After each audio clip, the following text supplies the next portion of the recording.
The wonder of me. The wonder of me, the who that I am, because of my Creator, in whose image I am. Yes, we were created in God's image and likeness. However, that came with a responsibility to live that image in which we were created. Easily said, but not so easily lived, as Adam and Eve soon found out. So, what happened to the original plan? We are in a world that is driven by self. That self that was birthed when Satan turned against his Creator, as we see in Isaiah 14:13 and 14, I will exalt my throne above the stars of God. But Satan had no right to make any decision and was promptly expelled from God's presence. Satan then tempted Adam and Eve to question God's word and also exalt self by going against God's word. Now, although mankind was expelled from the garden, from the presence of God, God still covered mankind with his grace, as we can see in Genesis 3:21. Also, for Adam and his wife, the Lord God made tunics of skin and clothed them. God, having covered mankind with his grace, I believe emboldened Satan to challenge God, saying to God that nobody will stay true to you if you protect them, and they do not have to make a choice, as was recorded in Job 1:8-12. Then the Lord said to Satan, have you considered my servant Job, that there is no one like him on the earth, a blameless and upright man, one who fears God and shuns evil? So Satan answered the Lord and said, does Job fear God for nothing? Have you not made a hedge around him, around his household, and around that all he has on every side? You have blessed the works of his hands, and his possessions have increased in the land.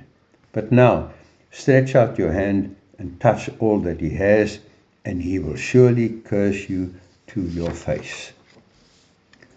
What was Satan saying to God? You're protecting Job, and that's why Job fears you and shuns evil. However, what was God's reply to Satan? In Job 1:12, and the Lord said to Satan, behold, all that he has is in your power. Only do not lay hand on his person. So Satan went out from the presence of the Lord. Now, why did God say that to Satan? Obviously, Satan was not as clever as we may think that he is. And God has more faith in us than we believe or perceive. Satan had not understood God's plan, neither did he understand the consequences of mankind's fall, still thinking that mankind was in God's hands, under God's protection, and God even had to explain that to Satan. Yet, as we can see from the book of Job, Job never turned against God, Job never cursed God, and Satan lost again. So, why did God create mankind in the first place? I believe that God wanted a family, a creation in his own image, from God, of God, with God, and for God.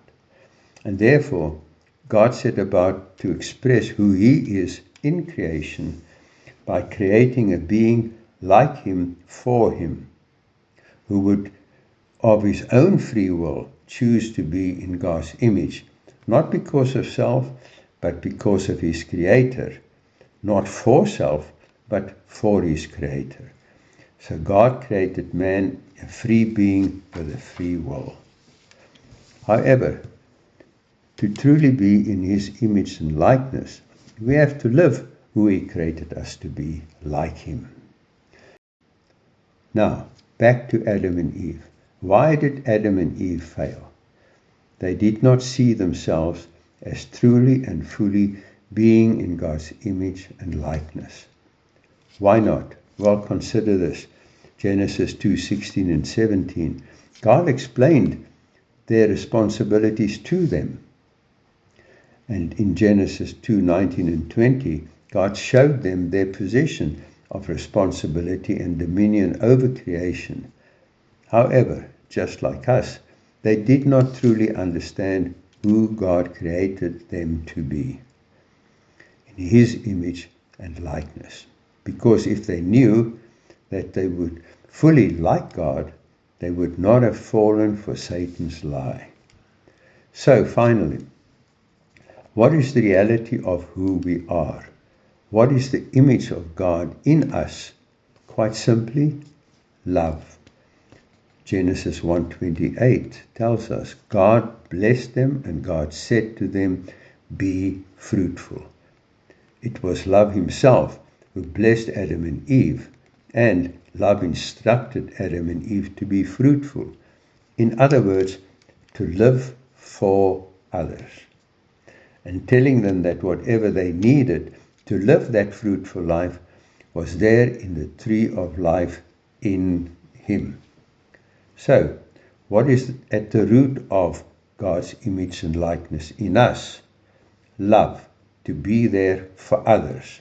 Life, to live for others. Amen.